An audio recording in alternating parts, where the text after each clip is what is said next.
ഇതിലൊരു ചെറിയ പ്രശ്നം ഉണ്ടായി. ഇവിടെ വരെ ഓക്കെ ആയിരുന്നു. ഇത് കഴിഞ്ഞതിന് ശേഷം ഇതാണ്, അതായത് ഇതാണ് നമ്മുടെ ബോഡി ആക്സിസ്, ഇതാണ് നമ്മുടെ എന്തുവാ സ്പേഷ്യൽ ആക്സിസ് എന്ന് വിചാരിക്കും.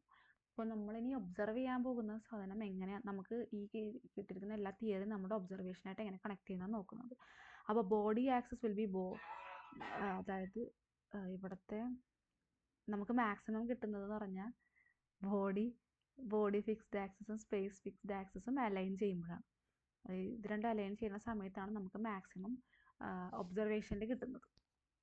ഓക്കെ, അപ്പോൾ നമ്മൾ m=j കേസ് എടുക്കുവാണെങ്കിൽ ഇപ്പോൾ കോസ് തീറ്റ, ഈ ഒരു ആംഗിൾ എന്ന് പറഞ്ഞിട്ടുണ്ടെങ്കിൽ ഈ ആംഗിൾ ഞാൻ തീറ്റയായിട്ട് ഡിഫൈൻ ചെയ്യുന്നത് എമ്മും ഇത് ജെ, ഇത് √(j+1) ആണെങ്കിൽ കോസ് തീറ്റ എന്ന് പറഞ്ഞാൽ m/√(j+1) വരും.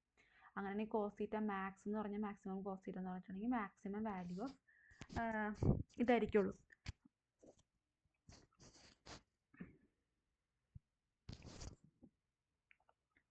ഇനി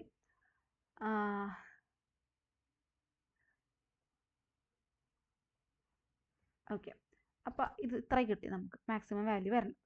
ഇനി നമ്മൾക്ക് എന്താ ക്വാഡ്രാപ്പർ മൊമെന്റ് ഓഫ് സ്പേസും ഉണ്ട്. സ്പേസ് എന്ന് പറഞ്ഞിട്ടുണ്ടെങ്കിൽ ക്വാഡ്രാപ്പർ മൊമെന്റ് ഓഫ് സ്പേഷ്യൽ ആക്സിസ് എന്ന് പറഞ്ഞുകൊണ്ട് ഉദ്ദേശിക്കുന്നത് നമ്മൾ ലാബിൽ മെഷർ ചെയ്തിരിക്കുന്ന സാധനം.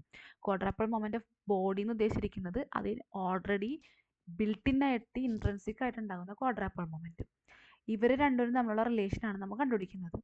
അപ്പോൾ ഇവർ തമ്മിലുള്ള റിലേഷൻ എന്ന് പറഞ്ഞാൽ ക്വാഡ്രാപ്പർ സ്പേസ് എന്ന് പറഞ്ഞിട്ടുണ്ടെങ്കിൽ P2 cos theta Q body ആയിരിക്കുള്ളൂ.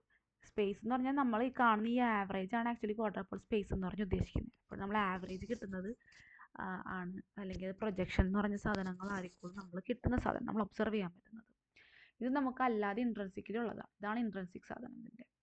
Okay, അപ്പോൾ ഇവിടെ എന്താ സംഭവിച്ചിരിക്കുന്നതെന്ന് വെച്ചിട്ടുണ്ടെങ്കിൽ ക്വാഡ്രാപ്പർ മൊമെന്റ് ഓഫ് സ്പേസ് എന്ന് പറഞ്ഞിട്ടുണ്ടെങ്കിൽ P2 കോസ് തീറ്റ എന്ന് പറയാലോ. കാരണം വെച്ചിട്ടുണ്ടെങ്കിൽ ഇവിടെ എന്താ 3z² - r1². ഇപ്പോൾ ഒരെണ്ണത്തിൻ്റെ കേസാണ് നമ്മൾ എടുക്കണമെങ്കിൽ തന്നെ, അല്ലെങ്കിൽ ഓവറോൾ എടുക്കുകയാണെങ്കിൽ തന്നെ ഈ z എന്ന് പറഞ്ഞിട്ടുണ്ടെങ്കിൽ എനിക്ക് എന്താ പറയാൻ പറ്റും, ഈ z² എന്നുള്ളത് -r1² എന്നുള്ളതിന് എനിക്ക് ആക്ച്വലി എങ്ങനെ എഴുതാൻ പറ്റും, 3 cos² തീറ്റ -1 എന്ന് എഴുതാൻ പറ്റും. ഓക്കെ, അപ്പോൾ ആ രീതിയിലാണ് 3 cos² തീറ്റ -1 ഡിവൈഡഡ് ബൈ 2 എന്ന് വരും.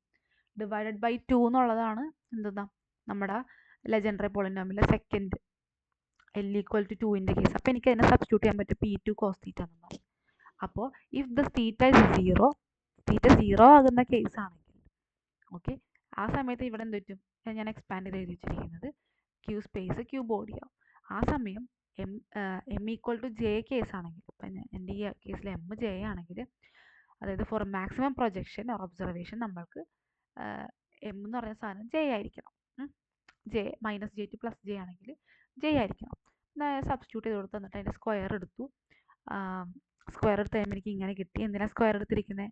എഗെയിൻ ഈ ഇക്വേഷനിലേക്ക് സബ്സ്റ്റിറ്റ്യൂട്ട് ചെയ്യാൻ വേണ്ടിയിട്ട്. ഈ ഇക്വേഷനിൽ എനിക്ക് 3 cos² തീറ്റ -1 ആ cos² സബ്സ്റ്റിറ്റ്യൂഷന് വേണ്ടിയിട്ടാണ്. അത് സബ്സ്റ്റിറ്റ്യൂട്ട് ചെയ്ത് കൊടുത്തു.